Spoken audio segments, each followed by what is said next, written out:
That's pretty dope too. The fact that you're able to pick up on stuff that quick.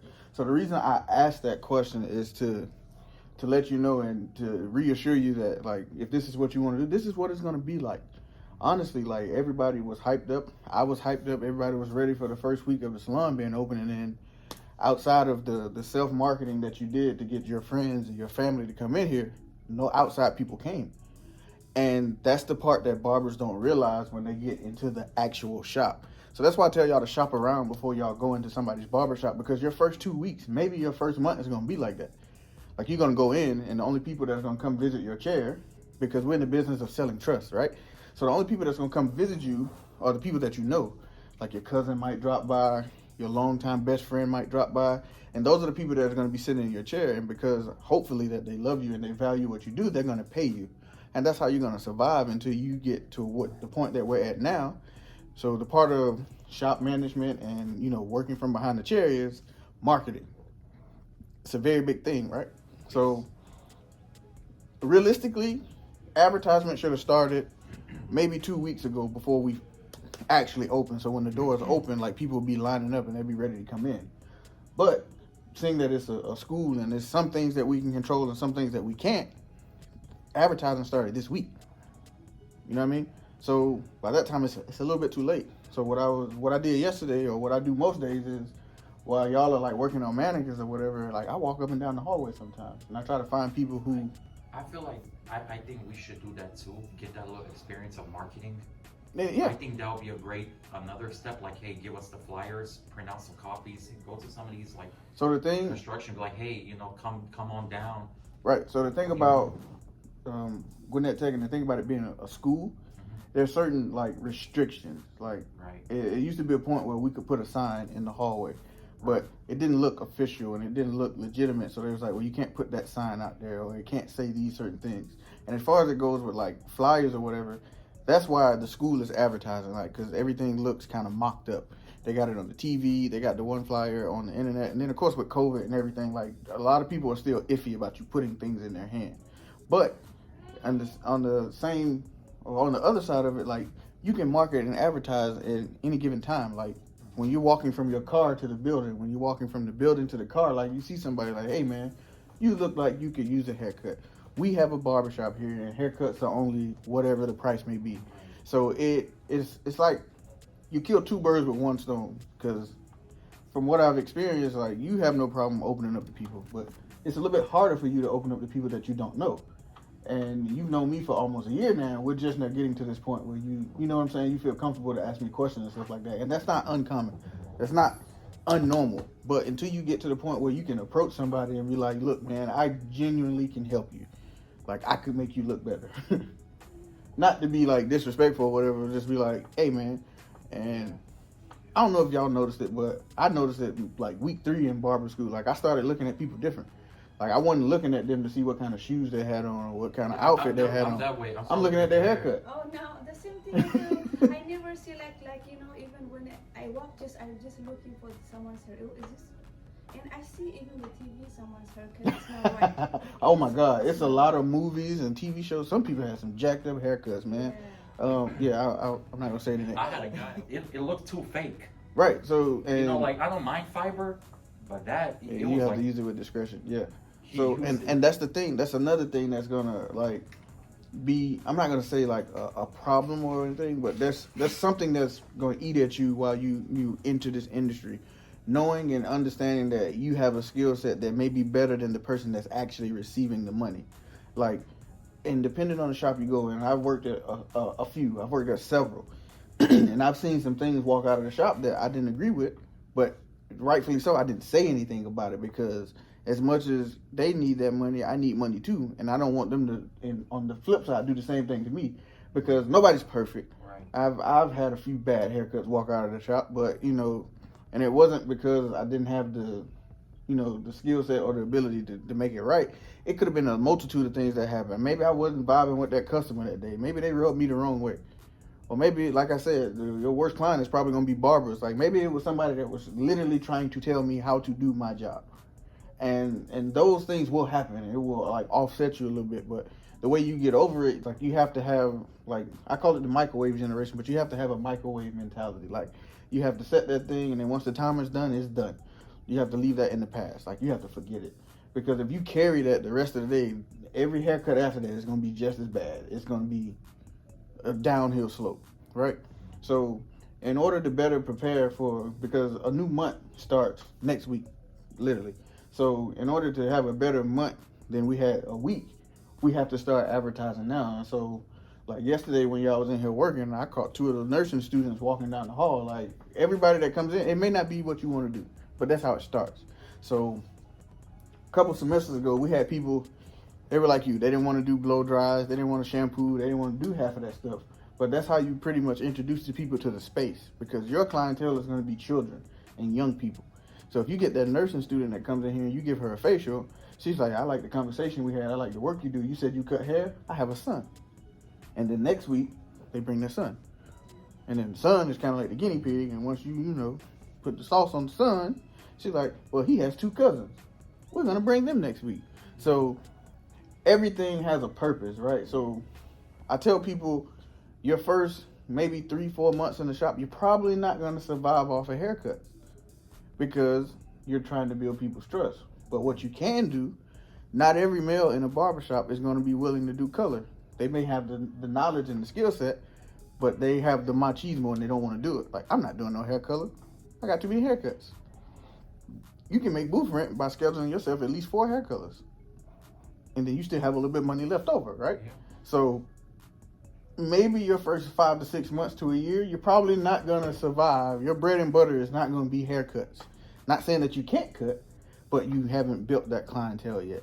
So I'll tell everybody, man, my first year in the shop, I was doing everything but haircutting. I was doing blow dries, washing sets,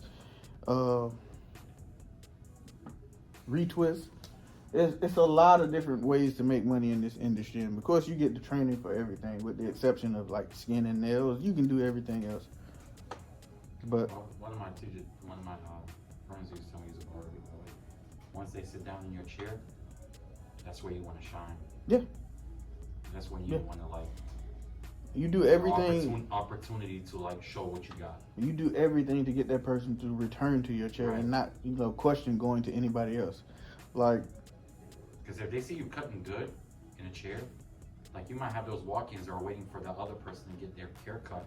Right. Like, they see, oh, damn, he's actually better than the... Yeah, and that's literally what it is, man. And I helped a guy out a few years ago, like, to get an understanding of how to get his clientele built a little bit faster.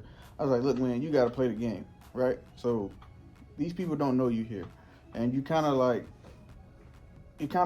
double behind the 8 ball, because one, you're from a different state and you're here and you really don't know anybody, so you can't market that way because your family's not here, which is kind of rough, right? But I'm pretty sure you have a friend or 2 that you went to school with, so you invite that person in during the peak hour or the busiest hour in the shop. So if the busiest hour is from, say, 12 to 1, when people are going on lunch, you have to stage it so people can see that you know what you're doing. Yeah. So you call your homeboy and it's like, hey, I need you to meet me at the shop at noon. And then they sit in the chair, and then once the crowd starts to build, then you go to work and you put your best foot forward. And they walk out their shop looking immaculate, right? And then what happens, the person that's waiting on Jim has 5 people. Now his customers are like, hey man, you think you can cut me? I gotta go. And that's where it starts. And you do that every week until you get a significant amount of people to where you don't have to stage haircuts no more. You're literally working because people are coming. I do have now, at least now 5 people that are permanent. Right. With me. But that they love my haircut. They said nah, you're my new barber. So out of that 5, right, it's only 5. But out of that 5, how many of them will follow you? Not saying that all 5 of them won't, but I want you to be, realistic about the situation, right? Because out of that 5, it may be 2 that be like, I like this scene or I like this space better. Because the same thing happened to me when I got out of school. Like, I had people, they liked the convenience and the comfort of either me coming to them or them coming to my house. They didn't have to look at everybody. Everybody didn't have to be in their business. What they paid me is what they paid me. And they were just comfortable with that. And then when I moved to the shop, they either didn't like the location of the shop. They didn't like the fact that they had to leave their house and find somewhere to park. Some places people have to pay for parking. Like, it's a lot that goes into it. So not saying that to discourage you, just saying that. I think out of 5 of them, like I think they're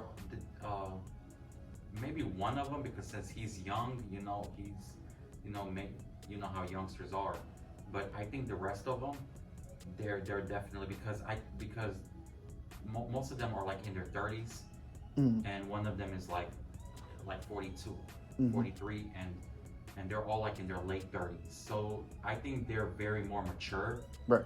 and they're to a point where, like, you know what, they're right there with you. So if they say like, hey, I'm not gonna cut him, I'm like, I realize they don't have time for that. They don't have time for bull crap. Either if they don't like it, they don't like it. If they like you, they like you. Right. And I think they're really, it's kind of like they say, they're older, so I think they're already set. Like they're not those little kids. Like, I'm gonna go to this one. Like, they're more like, hey, I need reliability. I need responsibility. I need somebody. If I call them, hey, can you cut my hair? Right. I want that service. Hey, I Right. need that day. I'll come and cut the hair and go about my way. And Yep. very nice and friendly. So I think the older enough, like I said, they don't have time for bull crap. Right. So they're just more black and white. Hey, if you're good, I'm going. If you're not gonna, let me know so I can go somewhere else, because I don't have time to waste. So I think they're really, like, all my clients are to that point where they're older, that age where I think they're gonna stick with me. And another thing I wanted to reiterate, because besides the fact that we had to do 2 haircuts, or you had to do 2 haircuts on your friend yesterday, time is another factor that I don't feel is mentioned enough before students get out of school. And then understanding that, like, you're still a student even if you're licensed or not. Like, there's still things that you have to learn. So speed, like what I showed you yesterday with the high and tight, like different, I don't want to call them shortcuts, but different techniques will help you get, the same results a little bit faster. And the reason I say that is because if you spend an hour and 30 minutes on one haircut, and if I'm gonna be honest with you, if I'm working in the same shop as you, you spend 1 hour and 30 minutes on a haircut, I've done at least 5 in that hour and 30 minutes.